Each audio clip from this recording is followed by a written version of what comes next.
So thank you, Susan, for the introduction. Before we go forward, I'd like to just say thank you to Susan for putting all of this together and getting us all here together. We met over a year ago to knock around some ideas about this, and it's great to see it actually come to fruition.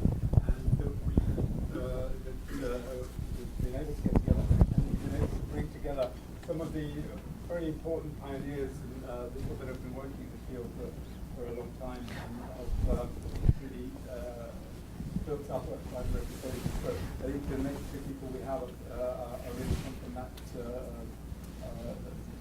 background. They have a lot of experience in the field, and I think it would be great to hear about their experiences in that.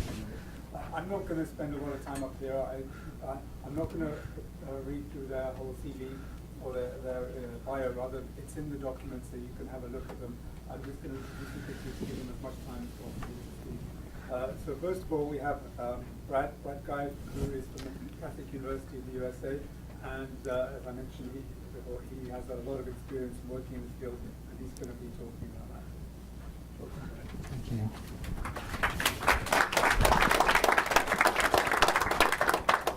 So does this work? The mic seemed to be right. For that mic is for the recording. The room isn't mic. The mic is just for the recording. But okay, it's not amplifying. But we can hear you. We can Okay, great. I definitely want to thank Susan and Mark, especially because Mark referenced me to Susan, and I have to say, talking about U.S. and the perspective from the U.S., really the way I learned a lot about this and a lot of activity was actually here in the mid-90s. You guys really were kind of the foundations, and then it traveled south. And I have way too many slides, so I'm just going to go really fast, and maybe some of it will just go by you, and you can figure it out later. To me, this is sort of the first idea that I've come across about a sort of preservation code, and also, ironically, a kind of salvage code in the same go. The Theodosian Code in ancient Rome. And we think about this as sort of a modern idea of environmentalism and waste and resource and all this kind of thing. But even then, there was this idea that buildings were being demolished, we're losing heritage, and that we should think about these things as precious objects of our community, and they should not be allowed to, even in this case, go to another community. They were part of the place. I think in the modern time we have a lot of philosophies going around. This is one I think is particularly interesting, the idea of slow design.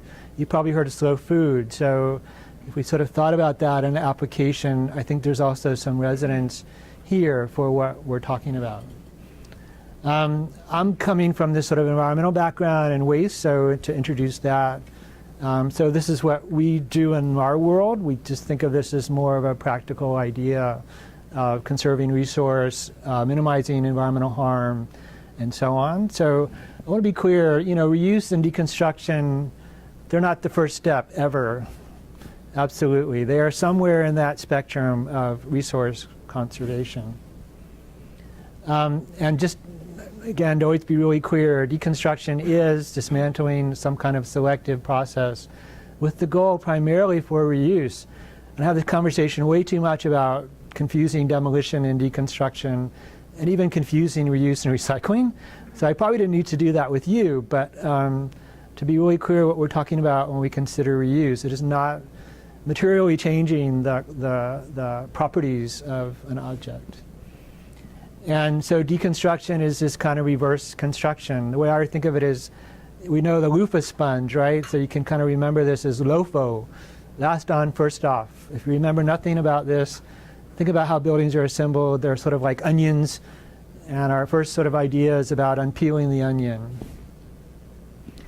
And I've also gone through, I'd say, some bitter experiences that if you don't plan for the materials, you might end up with a wonderful pile of stuff, but without really knowing what to do with them, or unfortunately, there's sort of suboptimal solutions that can take place. So actually, I think of deconstruction as a materials flow. It's a materials process. It always starts with the materials and what they're going to be used for. And they're also, again, with the spectrum of what we call integrated waste management. So not everything can be reused, but if we think of sort of preservation at the top, reuse of material, then sure, we need to recycle, we need to compost, we need to, if we have to recover energy, that's not desirable, but these are all this sort of spectrum of managing our resources. And again, to be really clear, what is reuse? So is it, I mean, how far do I have, can I change it? It's still reuse. If I remanufacture, if I crush it, is that reuse? What is really reuse? So I always like to have a definition, my view. It does not have to be the same purpose. It can be for different purposes. So we don't have to be bound with the idea that it has to be the same use it was in the first instance. And when Susan said, present the US view, how could I possibly think of that? So here's what I came up with. Seminal moment, 1989 in California, AB 939, state level, all municipalities in California must divert 50% of all their waste by 1995 at that time. So imagine at the state level, and the penalties were $10,000 a day for not meeting that goal. So California really, if you think about what the results would be of that kind of legislation, every single community had to address, after their plastic bottles and cans and papers, and that's like the 10% of your waste, the built environment is your other 50% of your waste, that's what you're starting to deal with as deconstruction and salvage and building the business infrastructure for that. Not to be underestimated, the Habitat Restore Network in the United States, which I'll mention again. And then what I call the Starbucks effect and the Robert Redford effects. So you can think about what that means to you. And emerging properties. So Mark talked about circular economy. I think environmental justice is really raising its head now. That was founded around sort of mistreatment of waste and location of waste facilities. And I think we're coming around that this is connected very much to communities and the waste that goes into production of materials and those consequences. We need to think about how precious these things really are. A lot of materials cause a lot of damage in their formation. So it's almost an ethical requirement or necessity that we honor them and reuse them and continue their use. Public health is also becoming a major issue with the heritage hazardous materials that we're finding so much as well. So in 2005, I did a directory of reuse stores in the United States. I just updated this the last couple of weeks. So just to kind of highlight, I think there's been some movement. The purple is 2018. The dominance of Habitat Restores as a proportion of this and the growth that they've had. And then also just other reuse, either nonprofit or for-profit. So it's definitely really a change that's taken place in the last 13 years. This gives you just a sense of geography, so just normalizing 100,000 population by state.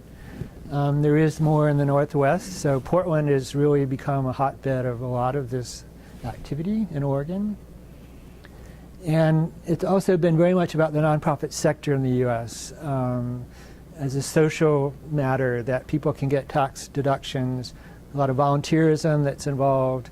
And you know, I think for those of us who've been around this a lot, it's always a struggle of how do we get it out of the sort of a nonprofit idea and really more part of the mainstream economy. Okay, so a few projects after Katrina, so contextual. Imagine, so in Katrina there were 10,000 homes in New Orleans that were slated for demolition.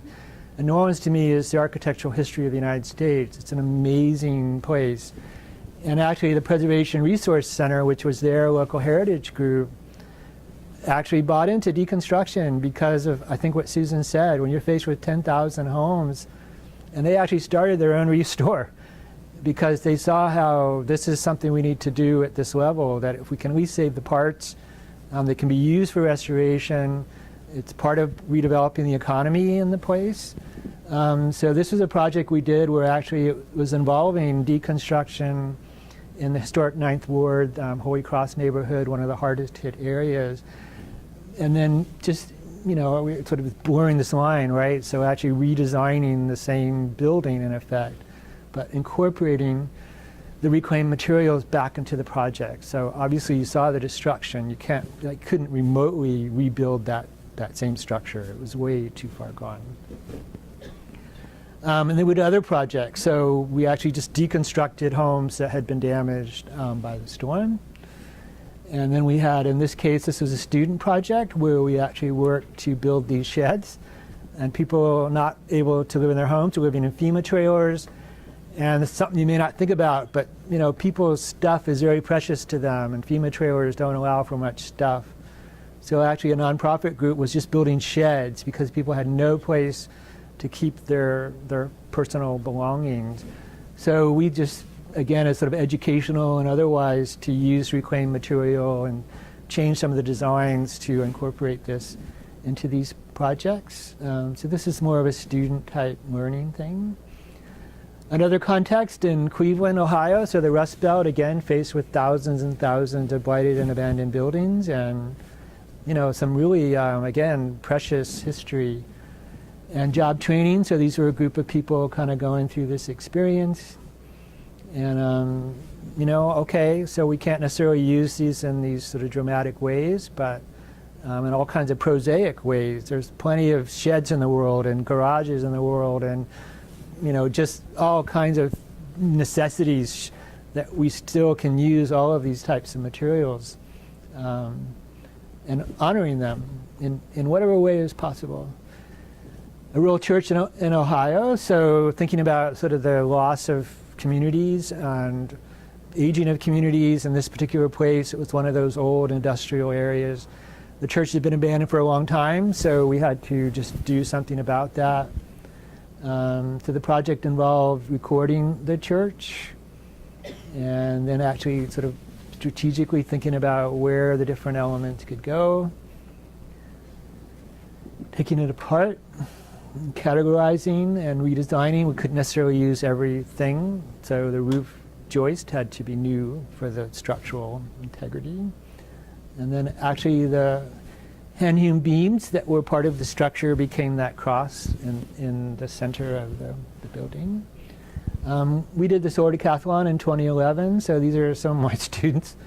Actually, this is the Museum of Science and Industry in DC. They were renovating that project and tore off these massive old roof planks that were part of that structure. So we're dumpster diving for planks, dumpster diving for other kinds of random materials, planing them, the sort of material, how do I say it, the beauty or discovery of the hidden thing. This is rainbow poplar that you would never have known was sort of buried within this material. And then the sort of testing to go through and then actually incorporating it throughout this entire project. Okay, a little bit of data. So I've done a lot of projects. It's all about recording what's happening and the time and the labor and the waste and everything else. And this is kind of a typical residential deconstruction. So literally I'm tracking by time. So x-axis is the time of the project. And in 15-minute increments, you know, how much labor is actually being expended. So you're sort of tracing this process of deconstruction by the assemblies that in a linear flow. Okay, so this deconstruction costs about $13,000. The demolition doesn't actually take the same amount of time, but just to kind of show it's a straight cost.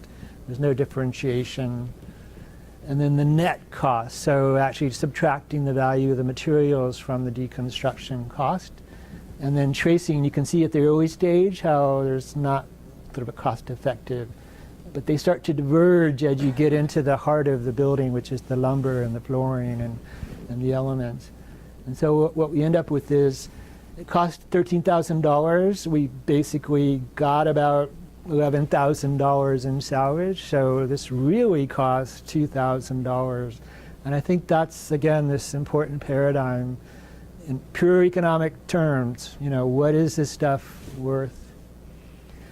And where's the effort? So this is tracing the labor time. And I don't know if it would surprise you or not, but only 35% of the entire project was actually taking something off the building. Over 55% of the time was cleaning it, processing it, moving it, loading it. And that really is this thing that kind of hangs it up a lot of times, that it really is a labor-intensive process. and sort of caring for the material is actually the biggest chunk of the whole thing.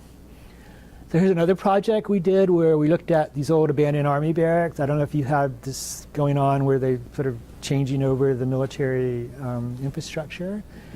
In this case, then we wanted to look at different hand and mechanical processes compared to deconstruction, hand deconstruction and demolition. And this is one of the more crazy ones where, if you can imagine, they're sort of weakening these joists and then dropping the floor down on the next level. So you wouldn't be surprised that hand deconstructing these sort of buildings, this is about 650 labor hours compared to demolition. And this is, you know, what we're faced with, time. And the two in the middle are these sort of combinations of mechanical and hand. So hand 75%, mechanical 25%, mechanical and hand 50-50. So we did save some time incorporating these mechanized processes. And actually the second, more hand but a little bit of mechanical, got a similar amount of salvage, but it starts to drop off as you get more mechanical with it. But in the end, what happened is, if we do this net cost, so taking the gross and subtracting the salvage, the hand deconstruction actually was the most cost effective because mechanical labor is expensive. But I go back to save the time. So we're always fighting this idea that it's time versus value, or time versus, so this is what we need. We need to slow down. So that's why I kind of showed that first one. And we also did life cycle assessment, so looking at CO2, carbon, greenhouse gas. And, you know, even the deconstruction, the disposal has greenhouse gas effects.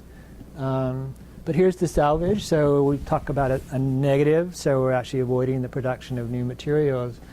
And so demolition has a much greater carbon footprint. But you see how we still had a little bit of a carbon footprint for this project because it only got about 40% salvage. So just for fun, I said, well, what would be that tipping point of how much we could needed to get to be net zero? And it was about 55%. So again, on a purely sort of environmental quantifiable way, you can salvage 60% of a building. You are sort of a net zero product, you know, accounting for all of the impacts of making the material. This other project, again, sort of this hybrid idea. So when I was at University of Florida, we did a project with the university, campus architect. We talked them into a kind of aggressive recycling and reuse process of a very simple, you know, 1950 campus housing, and people don't want to live in these old school kind of projects anymore. So they just demolish them and build new ones. And just talking about a little bit of the way that, again, you're doing this in a more sort of system of demolition and institutions, and how can we incorporate this more into that process that's not sort of the nonprofit and lower level of sophistication. And so what we were able to do is facilities could reuse all the hardware because it's the same pedigree, 1950, of half the other buildings on campus. So it became actually a stock for them in their renovations of similar buildings. You can salvage trees. You may not realize that, but actually extremely worthwhile to salvage the landscape and relocate them. And then recycling metals and concrete, but also then reusing bricks. And they went to another building on campus seeking a LEED certification. And again, the economics. So this is not some dramatic thing, but to me what's important about this is, even if it only saved 11% of the cost, the most conservative, hidebound, traditional somebody could perhaps look at that and go, from our very hardcore bottom line, we could save 11% of these costs in a more sensitive approach at any level of reuse and recycling. And then this is the last sort of example, looking at carbon footprint of a restore. So, you know, what is that? And how's my time? You still have 2.5 minutes. Perfect. So just to give you the idea, this is what goes on. These are reuse stores. This is our one near DC. It's about a 50,000 square foot facilities. So we actually did a carbon footprint, scope 3, if you know what that means. We're actually analyzing all the energy to heat the building, the transportation, everything that goes into operating this place. And to me, the idea is if we want to move some of this forward, we need to come up with these sort of metrics of carbon as one case. That if there were a carbon tax, what should it be? And these guys should get some of that money because they are this sort of system which is facilitating that avoidance of carbon. There should be a way to incentivize these activities through these other kinds of systems. So even with their operational energies, and they did recycle the scrap metal they got, this is the salvage on an annual basis, their avoided CO2. So their net avoided CO2 as a business was minus 309 metric tons of CO2 a year, which according to US EPA is 66 cars off the road for 1 year, or 33 homes worth of energy, or plant 8,000 trees. And so to really make that case of what this is about. And there is sort of progress. I just show this because I'm in DC, but there's a plan for DC by 2032. And the most important one is this one.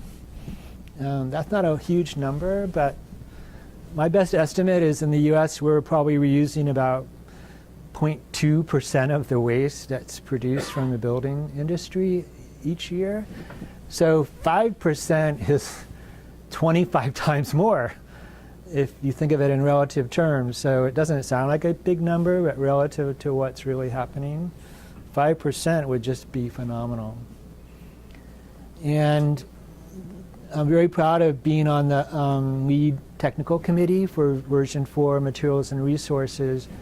And the one I'm most proud about is this one, actually.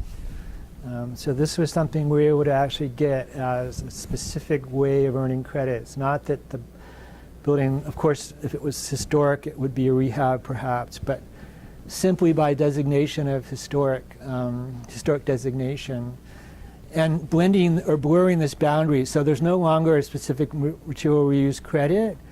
It's basically a hybrid. Whatever parts of the building that you use, plus whatever salvage becomes the credit. So it doesn't matter sort of where it came from. Instead of separating these two, you get a credit for rehab and a credit over here, because no one was doing the reuse material credit. Even at 5% threshold, no one did it. So now you could use 1%, add it to the reuse percentage of your project. There's no sort of disincentive now to not do that. And just a few resources of things that I've been part of or written. This is the great Design for Reuse primer. Is online. It's not a printed compendium of architecture projects, and this is the guide about design for disassembly, which is a whole nother talk. And thank you very much. I did it. Did I